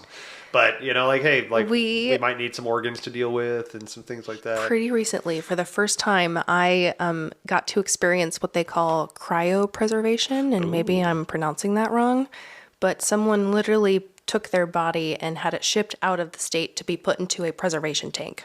So like Sub-Zero frozen for X amount of time in hopes that maybe one day we'll figure out what the hell's wrong with them. Yep. That's a big test in faith. You know, like, are we actually going to figure out something that's going to be beneficial for you to still continue this life? And do you want to come back 40 years from now and live a life that you have no idea what's going on anymore? You don't know, like, technology changes so much in 5 years, right? I mean, if you look just 10 years ago, not everybody had cell phones, and now cell phones are like, people in like remote parts of Africa have cell phones, right? You know, so like, how are you going to interact with the world as we start to come back into these like decades and decades later? I have things to say, but You have a tickle in your throat. yes. So the audience knows I'm recovering from a cold Yes. and currently dying, trying to breathe. Well, I appreciate your efforts. Whew. Take your time. I knew that happened, so I brought a little cough drop with me. Good for you. But yeah, that was the craziest thing I think I've ever heard of or seen. They get your body, but they have you going still. Like, they have your heart pumping. You come in this tub of ice. And then before I know it, they're in this, looks like a casket full of ice. You're frozen, shipped off to Michigan, I think it was. Okay. Yeah, they're going to be suspended in a tank for who knows how long. Until they figure out what's going on. Wow. You can also just do your head. Oh, see, and that's some like sci-fi shit, right? Futurama. Right? You know, exactly. Yeah, they had the fucking heads, man. Yeah. God damn it. There's I've talked about this a couple weeks ago, maybe months ago, but, and I apologize for not doing my due diligence to, actually, you know what? No, I have. I just can't find shit about this. So I was listening to a podcast one time, and I can't remember the gentleman's name that was the guest, but it was Aubrey Marcus' podcast. And the guy was talking about death rites and rituals. And he said one of the rituals that the lamas, so Dalai Lama, the Lama lineage, observes is that when a lama dies, they cremate his body. And in the heart cavity, there's a stone that forms. And it's called a ring cell stone. And you can find that stone after the body disintegrates. And the Rinpoches are trained to look at that stone and to be able to tell the level of consciousness that the Lama left at. So when that Lama is reincarnated, they already know what level of consciousness to look for that next Lama. Whoa. And it's also fabled that the current Dalai Lama has the ring cell stones for all the previous Lamas that have passed. Fucking crazy, right? That's crazy. Like, that's a cool ritual. I bet might have. I don't even know if I'd have a ring cell. I'd have like a little pebble of something, maybe. You know. Like but that's I read about that. I've researched it. I've looked it up multiple times in different places. I can't find shit. I find ringworms. I find cells. I find stones, but never a ring cell stone. So don't quote me as gospel on that. But it's something I'm still like really interested in looking into, actively searching out. So if you have any information, anybody out there has information about ring cell stones, let us know. AdamReal1@gmail.com. Yeah.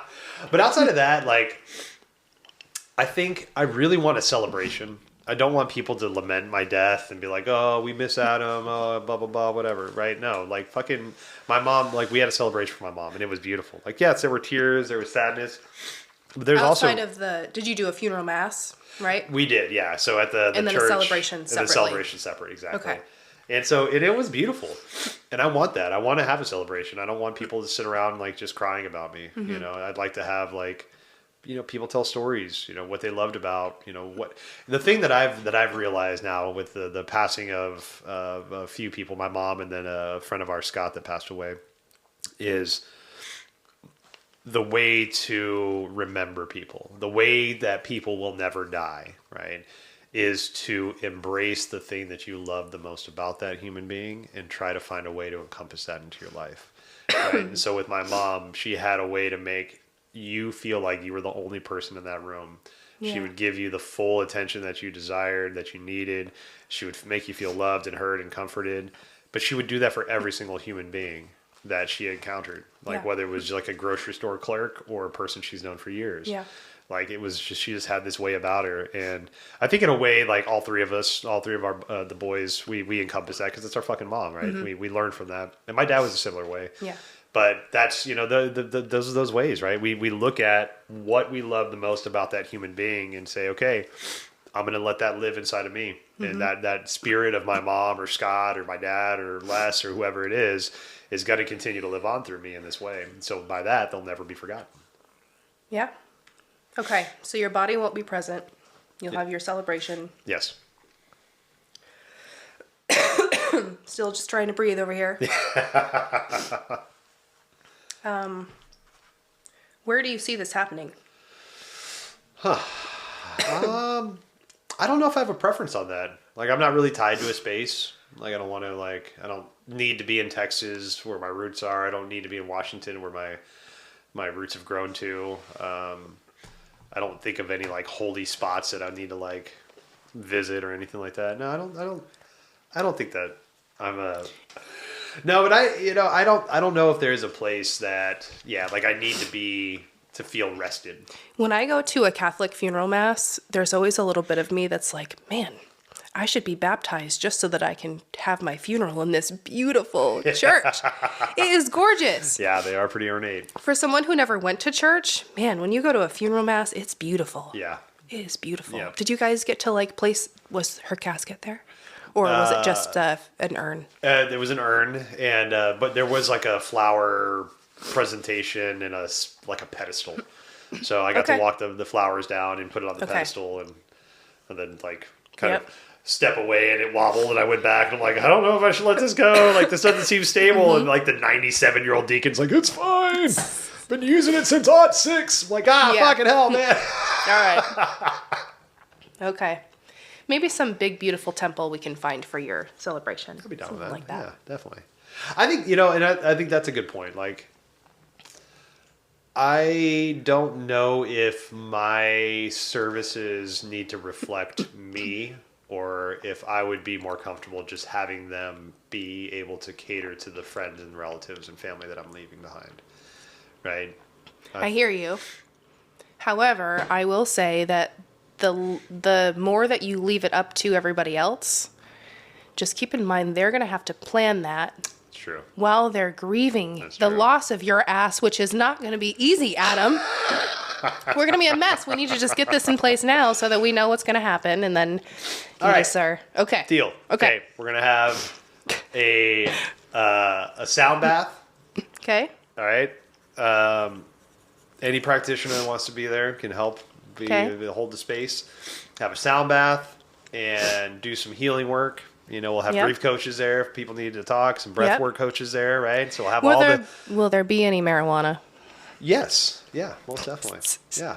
So actually, it's funny. Mon and I are getting married. And one of the things we talked about, one of the things we talked about, even before we decided to get married, we were always talking about like, what to have and where to do it. Mm-hmm. And one of the things that we want to do, and we've talked about, is having a blunt rolling station at our wedding. Cool. And just like because you have an open bar, right? You have a bartender, well, you have a fucking bud tender, right? And have a dude back there like rolling blunts or somebody, rolling joints, whatever it is. Hey, here's a bong. If you need a bud tender, I would be happy to love that. To play that role. Awesome. You've seen my blunts. Yes, I have. They're pretty good. They're fantastic. They're fantastic. Yes, they are. So I think, having something like that, having like a little cannabis station, if you will, kombucha, kombucha on tap, cool. Okay. It's a little healthy, snacky treats, but also some chocolate, This is going to have take place at somebody's house then. I'm already kind of switching this. This cannot be at a place where we have to, Yeah. Okay, maybe Sacred Dwellings. There's they got a big space out there. Okay, Kylie, I'm volunteering you to hold space for my my funeral. Perfect. Thanks, Kylie. And then maybe some live music. Do you have live music? Yeah. Anybody come to mind? I don't know. Yeah. Kevin Morby, if you're listening to this ever, I want you to play live at my funeral. All right, Kevin. All right. Kevin Morby. All right. Do it up. I don't think I've known Kevin Morby. You'll have to listen. I'll have to listen to Good stuff. Yeah. Okay. Do you have a opening song and ending song in mind? Oh, God. Outcast? Be Strong? Hold on, Be Strong. I'm Every Woman comes into mind. You know? Oh my gosh. So when I worked at Red Hook, I had 2 theme songs that were gifted to me by staff members, and one was I'm Every Woman, and the other was I can't remember it now. It's another funny song, but so I'm Every Woman. It's all in me. Anything you don't want, baby, I do it naturally. Oh. Yep. Oh, Yep. Oh, oh. Yep. So maybe that, Got you. And then outside of that, I don't know. Yeah, I have to think about that. Because I kind of want it to be like fun and funny, not serious. Right. Well, there has to be moments of seriousness, though, right? Yeah. Okay. I don't know. I mean, that's All already right. good. That's like a given. There's already like given serious moments, right? Because there's sadness and grief. It's like we're gonna surround it. It's gonna be like a '90s comedy movie, like Hot Shots. Right? There's gonna be comedy in every scene. It's gonna be packed with comedy. You can cry if you want to, but there's gonna be a fucking chicken and a bow Live and arrow coming comedian, at your maybe? ass. Live comedian? That's kind of fun. Tell some jokes? God, that could go sideways quick. Yeah, good. I like the idea, good. though. If there's any comedians out there willing, you're brave, and I'll take you up on it. Okay. All right. Can we do a slideshow? Of course. Play a yeah, most slideshow? definitely. Do Okay. a little slideshow action. Yep. Okay. Something to think about is what you want for your main photo. I want you to tell me what's your favorite photo. It'll be used for your obituary. So, the picture that comes to mind, there's Monica and I went on a cruise 4 or 5 years ago, and we were dressed up, doing a night out kind of thing, and we're getting our pictures taken, and so our nieces had just finished getting their pictures taken, and it was kind of like rapid fire, right? So they're done. You guys get in here, smile, take a picture. And so Mon and I are standing there, and one of the nieces had ripped the nastiest ass when she walked away. And so we walked into her fart cloud sitting there at JCPenney style, sit there and hold the arm and smile. Yeah. And it stung like so bad. Like I could taste it in the back of my throat. And so the look on my face was just like I just ate a sour onion or something. And so I think that picture, I think that picture is kind of fun. I'm writing sour onion in my notebook. Perfect. All right. Yeah, I think that's hilarious. Fun. And if somebody wants to get that tattooed, as a tribute tattoo, I'm not mad at it. Sour onion? Sour onion tattoo. All right. Yep, totally. Okay. What else? What other details are there? What else? It doesn't have to be an all-day thing. Just a couple hours, Just if you guys want to have an after party afterwards, do what you do. Okay. What's your favorite dish? I don't know if a dish, but I want there to be a cookie cake present. Okay. Cookie cake. Yes. Love me some cookie cake. Maybe like a. Oh, you know what? Okay, Ivy Weiss, if you're listening, she makes dope ass charcuterie boards. Can you make me a chocolate charcuterie board? Chocolate charcuterie board. Yes. Okay. All the different types of chocolates. Okay. Darkness levels, liquids and solids. Okay. Oh yeah, that's what I'm talking about. Yeah. Okay. So chocolate chip cookie cake, a chocolate charcuterie platter, kombucha on draft. Got it. People are blunt rolling station. Got it. Plenty of tissues in case anybody wants to cry about me. Yeah, it'll be good times. Blunt rolling station. All right. Okay. I like this.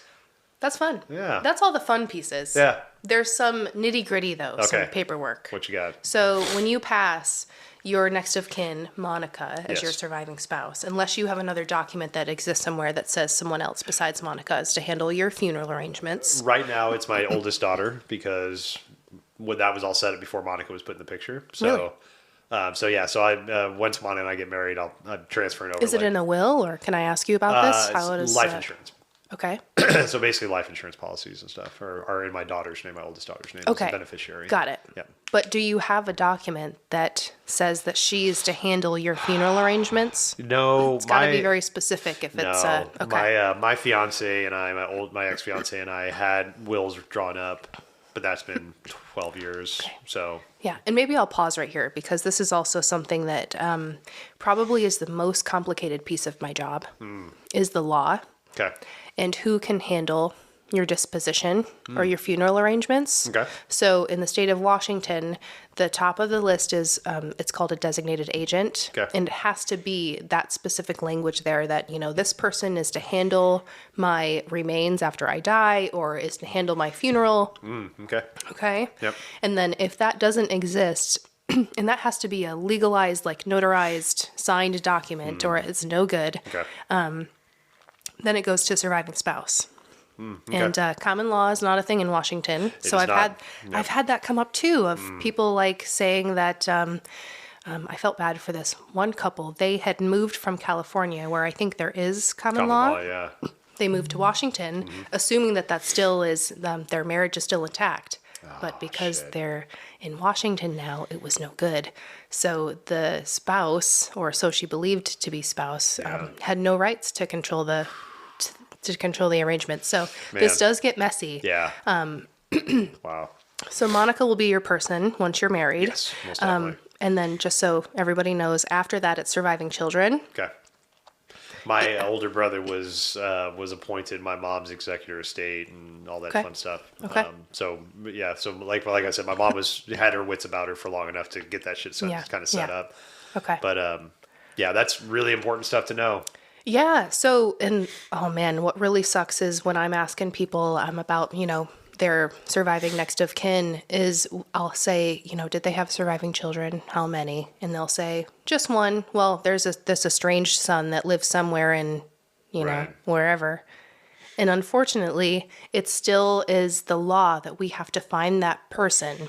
They have to sign off on your funeral arrangements. Wow. Man, this gets messy. So Wow. anybody listening, if you've got, complicated family dynamics, That's a nice way to put it. it's really smart too. If you have any doubts, just get one of those documents and name somebody to Wow. handle your stuff. If you're a parent of several children, you think one of them is gonna, try to cause problems or, Yeah.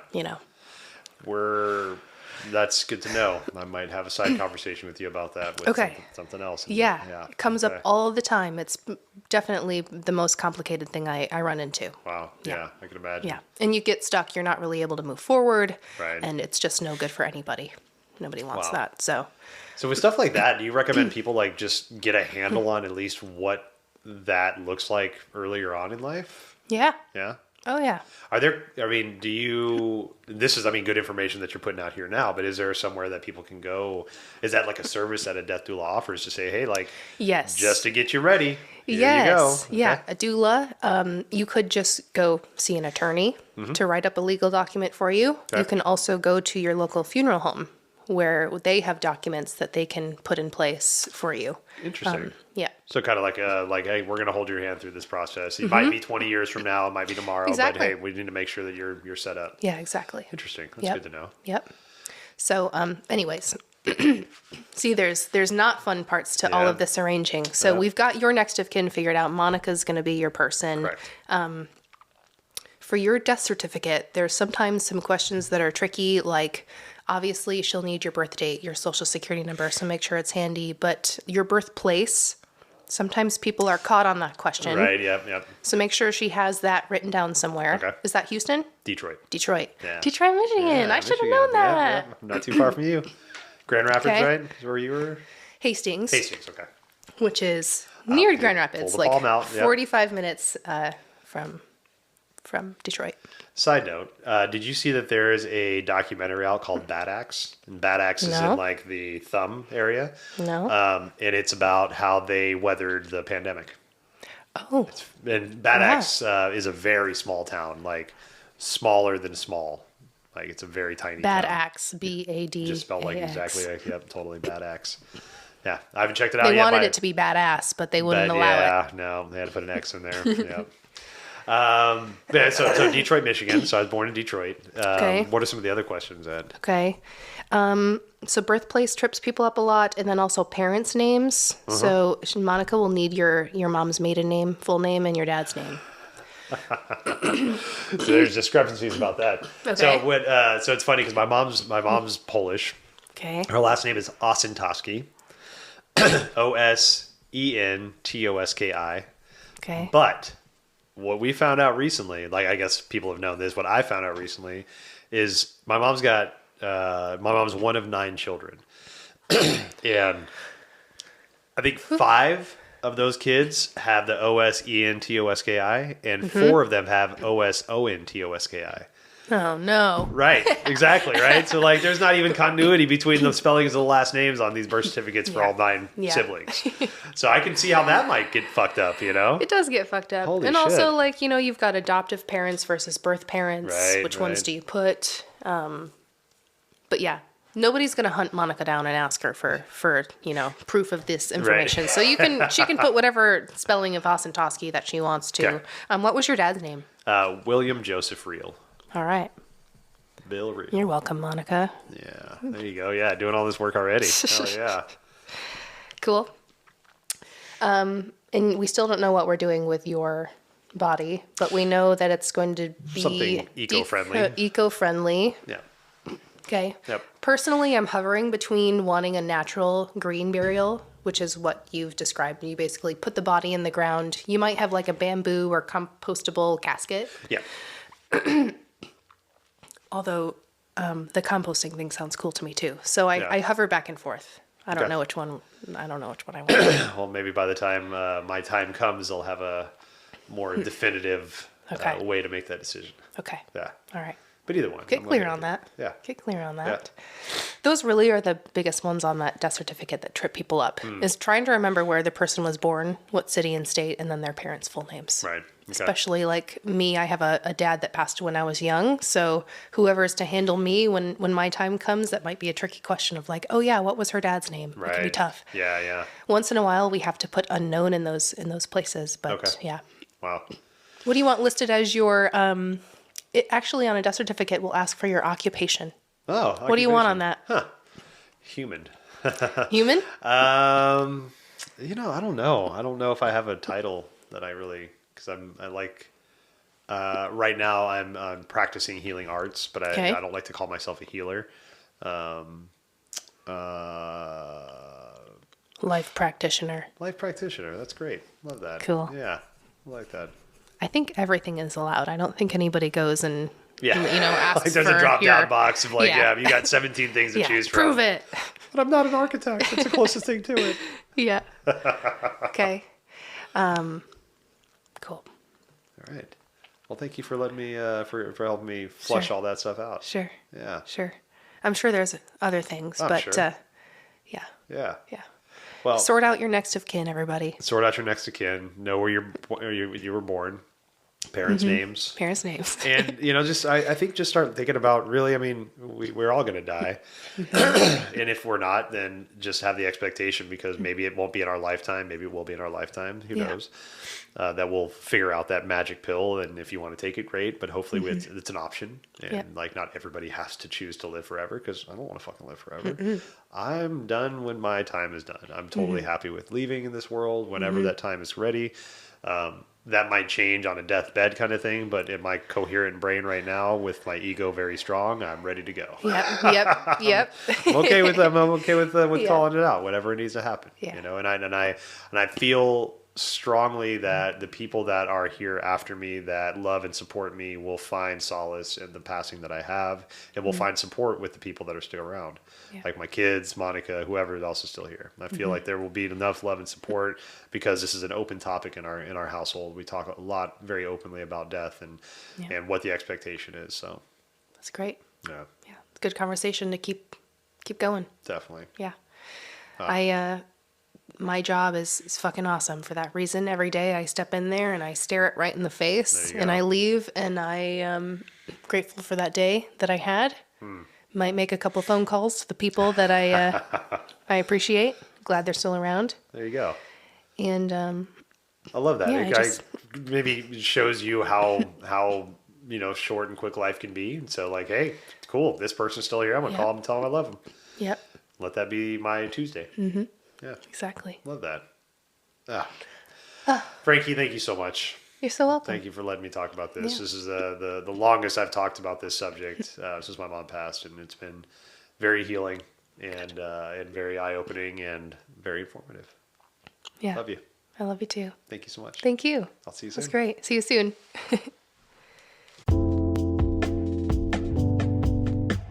Thank you so much for spending time with Allison and I. Please check out the show notes for any links of how to get in touch with Allison or myself. Also, please subscribe, like, and share the podcast. Obeisance and love. We'll see y'all next time.